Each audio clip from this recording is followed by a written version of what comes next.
Now let's go to the contextual tabs. When I say contextual tab, it means these two tabs will appear only when I click on the pivot table, right? They are not there anymore. So when I click on pivot table, they appear because they know from the context that I have selected pivot table. So these options should be appearing. And I can choose to rename the pivot table if I want to. I have the options. So if I go to options, right, you have different display types, layouts, data, alternative text, okay, and so on. We will get to know more about this when we do some exercises, but let me go through a couple of them. So what will happen if there is empty cell? That means some of the data is missing from the data set and we are showing blank instead of an actual value, right? So you can say uh, anything here, right? Empty cell as test. So this test or this text will appear whenever there is an empty value in the pivot table, and it is applicable only for the values, not the dimensions. If there is an error for some reason, you can also choose to enable this error value as, and when you enable it, you can again put a default value that will show instead of the error, so that your data set, sorry, your pivot table looks as clean as possible. Okay, and then you have print options, so repeat row labels on each page and so on, right? We will look into this shortly. Let me cancel this one. Okay, and this is the active field, so you would know that exactly what column you have selected as the cell. Okay, field settings, so in case you want the subtotals to be something else instead of the default sum, you can choose from this list. So we have sum, count, average, min, max, product, count numbers, standard deviation population, and variance, and so on. You can also choose to click on numbers to give it a custom or pre-built format, right? We already know this format cells from the previous videos.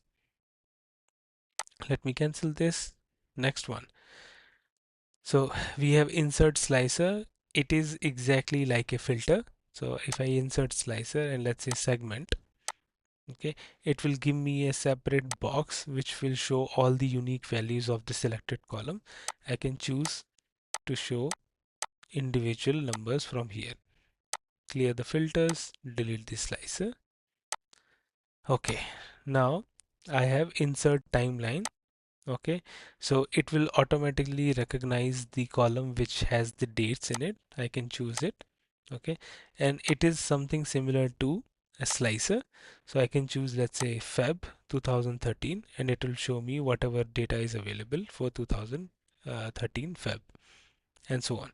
I can choose to increase this like this. So let's say I choose 2014 because we have a lot more data there. Okay, so March, I can choose to include March and April both, right? It's very intuitive. You can choose years, quarters, months, days, and so on, right? It will help you to get the data to be selected from a certain timeline, right? Let me remove this. Okay, now we have the refresh button. So this has two options readily available. One is refresh and one is refresh all.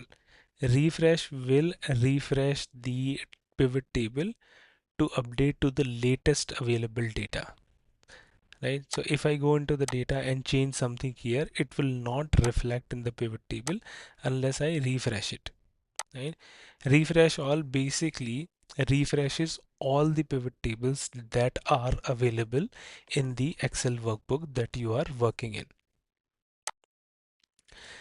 You also have the option to change the data source. So right now I have this, and suppose I create another column here, right, and I want to include that into the pivot table, I can choose to update the data source from here. Clear, so if you want to clear all the filters, so for example I have chosen only one of the countries, right, I can clear the filters like this. right? It has removed all the filters, but let's do Control Z, and then I can uh, clear the filters like this, right? So clear everything and clear the filters alone. You have both the options. Select. So entire pivot table. If you want to select the entire pivot table in order to copy and paste it into a different place, you can choose to do it from there. Move pivot table, basically it helps you to get this pivot table to a different location. Okay, I'll talk about fields, item and sets like at the end of the video. So pivot chart is an automated chart made on the pivot that you have already selected. So if I click on here, you would see something like this, right? Let's say I filter on one of one of the countries. It will show me the data for that only, and so on. We'll talk about visualization and charts in the later videos of the course. But for now, this is just for clarity on what all is available for the pivot tables. So field list, if you want to hide this right hand side 5 boxes, you can choose to do so. Now, you would notice that there are minus symbols here. So if I click on one of these, it will collapse the data set for that particular row, right? I can choose to remove these buttons, okay, and I can choose I can click on plus minus buttons here to appear for these options to appear again. Field headers basically removes the column names or row labels or column labels from the pivot table. Design, as you would notice, so I can choose different colors, right? I can do banded rows or columns. I can choose to uh, unhighlight the column headers or row headers, right?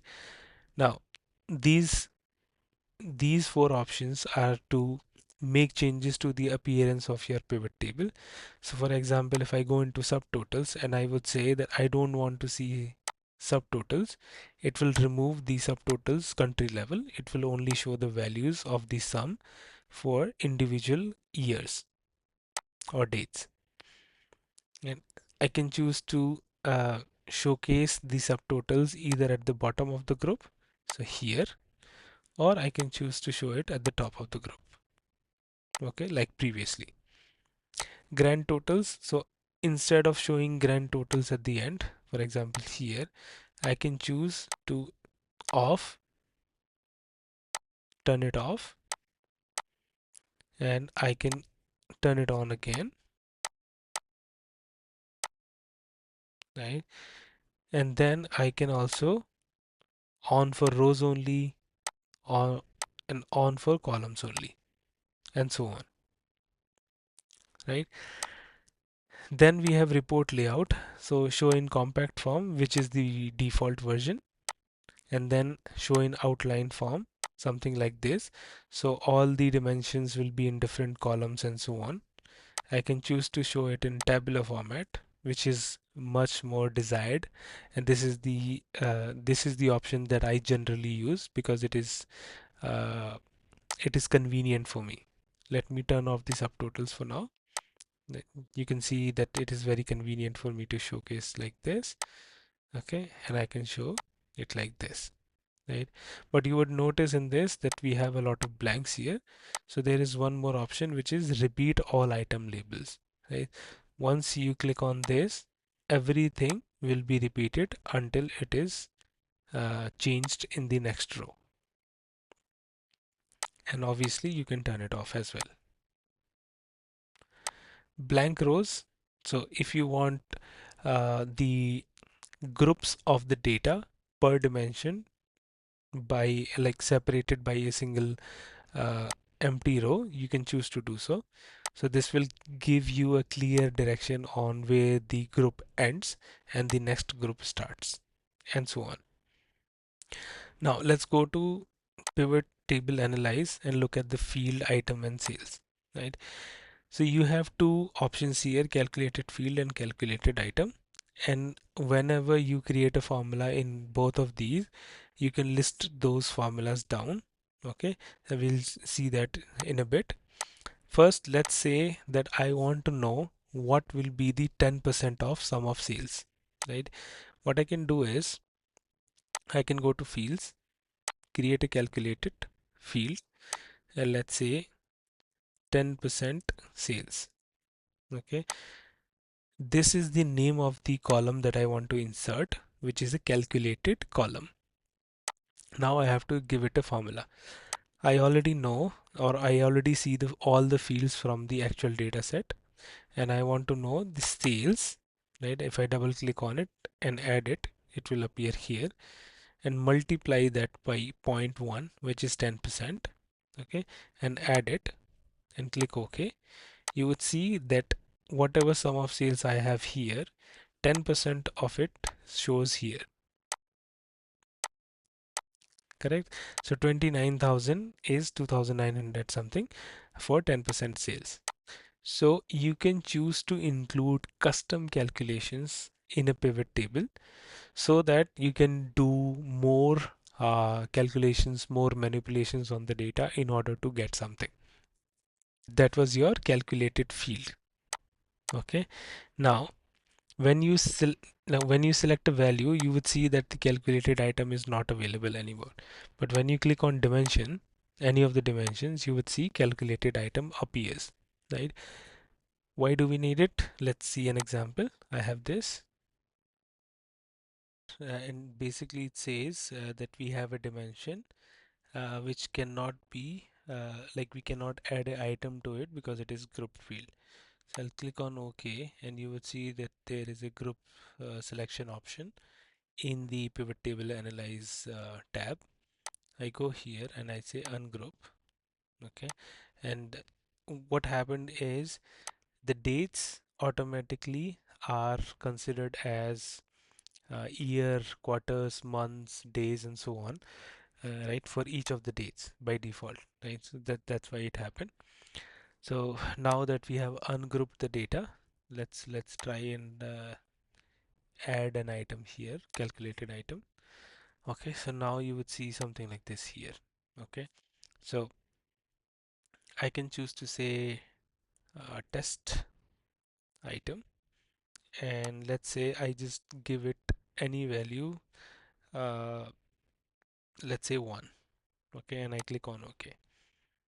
Okay, what you would see here in this, I added the name of the item as test item, and I gave it the value 1, right? So for each of the values, I would see one calculation happening on 1, and then the value added as this, right? Why do we need it? Is let's say you have some data and you want to add like a reference point, right? So like target values. So you have some sales, but your target was 50,000 rupees, right, or dollars, right? And you are making 40,000 in sales, or 30,000, or 100,000, right? So if you put in this item as a target item, and you would say the target item is 50,000, you have some reference point, right? This is a very basic use case for this. However, there are other cases that we will see later on. Okay. With this, we have completed the introduction to pivot tables. I hope it helps. Thank you.